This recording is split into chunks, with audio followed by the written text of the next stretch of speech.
የዶንጋ ብሔረሰብ በቀድሞ የከምባታ ጠምባሮ ዞን አመራሮች የመብት ጥሰት የተፈጸመበት መሆኑን የማህበረሰቡ ተወካዮች ገለጹ። ከዶንጋ ወረዳ የተጧጡት የማህበረሰብ ተወካዮች ህገ መንግስታዊ የመብት ጥሰቱ በሚመለከታቸው ከፍተኛ የመንግስት አካላት እንዲፈታላቸውም ጠይቀዋል። ትርሲት ሀብቴ ተጨማሪ አላት። የብሔር ብሔረሰቦች የህገ መንግስታዊና ሰብአዊ መብት ጥያቄዎች ሚዛናዊ ምላሽ ቢያስፈልጋቸውም በዶንጋ ብሔረሰብ በተለያዩ አካላት እንግልትና አፈና እየተደረገብን እንገኛለን ይላሉ የማህበረሰቡ ተወካዮች። አንድን ሉዓላዊ ብሔረሰብ በቅኝ አገዛዝ ስር አድርጌ አኖራለሁ ከማለት ባለፈ የማዕከላዊ ኢትዮጵያ ክልልና የለውጥ መንግስት ስርዓት እንዳይረጋጋ የሚያደርግ ትልቅ ድብቅ አጀንዳ ያለው ተግባር ነው። ዜጎች ላይ ኢሰብአዊ ለህግ ለማቅረብ ኢሰብአዊ የሆነ አያያዞች እየደረሱ ነው። በወጣቶች ላይ በአደሮ ከተማና በአደሮ ጡንቶ ዙሪያ ወረዳ ላይ በትምህርት ተቋም ትምህርት የሁሉም ነው፣ ተቋም የሁሉም ነው። የአንድ ብሔረሰብ የቀለም በመቀባት ያንን ደግሞ ቲሸርት ያንን እንትን የከምባታን እንትን ያለበሰ ሌላው ተማሪ ወደ ትምህርት ቤት እንደማይገባ ተጽዕኖ እየተፈጠረ የሞራል ተጽዕኖ እየተፈጠረ ባለበት ሁኔታ ነው ያለነው። እኛ በወረቀትና በወረቀት በህግና በህግ መዋቅሩ በሚፈቅድበት አሁንም እየሄደን ነው። ትላንትም ሄደናል። ይሄን እኛ የሚሰጠው መንግስት ነው፣ ስርዓት ነው። ስርዓቱን ጠብቆ ባለው ህዝብ ወጣቱንና መንግስትን ለማጋጫት ጽንፈኛ ቡድን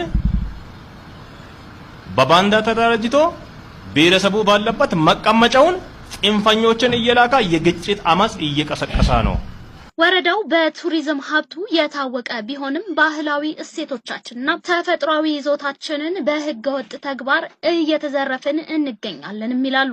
የአንድ ብሔረሰብ የባህል አካል የሆነውን የተፈጥሮ ቱሪስት መስህቦችን ለምሳሌ የአጆራ ማንቲያ ፏፏቴ፣ የሳሮ ቢራ መልክዓ ምድር፣ የመንዶዬ እግዜር ድልድይ፣ የሶድቾ ዋሻ፣ የተለያዩ ፍራፍሬዎችና የዘንቤል ተክል የራስ የባህል አካል ለማድረግ በከምባታ ባህላዊ ክሊፕና በተለያዩ ማህበራዊ ሚዲያዎች ማስተዋወቅ ወይም ማቅረብ የአንድ ሉዓላዊ ብሔረሰብ ባህላዊ እሴቶችን የመዝረፍ ህገወጥ ተግባር ከመሆኑም በላይ የለውጥ መንግስት አሰራርና የህገ መንግስት ጥሰት ስለሆነ የፌደራል መንግስትና የማዕከላዊ ኢትዮጵያ ክልል መንግስት እንዲከታተልና እንዲያስቆምልን በአጽንኦት እንጠይቃለን። ሰላም ለአንድ ሀገር አስፈላጊ ጉዳይ በመሆኑ ማህበረሰቡ ላይ ኢፍትሃዊ ተግባሮችን የሚፈጽሙ አካላት በማስቆም የህዝቡን ጥያቄ በመንግስት የበላይ አካል ሊመለስልን ይገባል ይላሉ የህዝቡ ተወካዮች።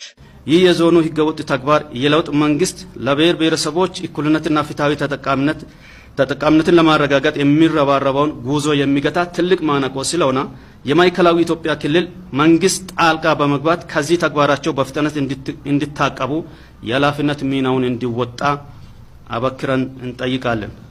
እንደ ሀገር ሽማግሌም እንደ አካባቢ ነዋሪነትም እንደ ጎሳ መሪም ነገሮቹ ጫፍ ስለሚወጡ ይህንን ጉዳይ የሚመለከተው አካል በአስቸኳይ ገብቶ ሀይ እንድል ድምጻችን ለማሰማት ነው የመጣነው። እኛ ተመልካቾቻችን በዚህ ጉዳይ ላይ ዞኑን በማናገር ተጨማሪ ዘገባ የምንሰራ ይሆናል።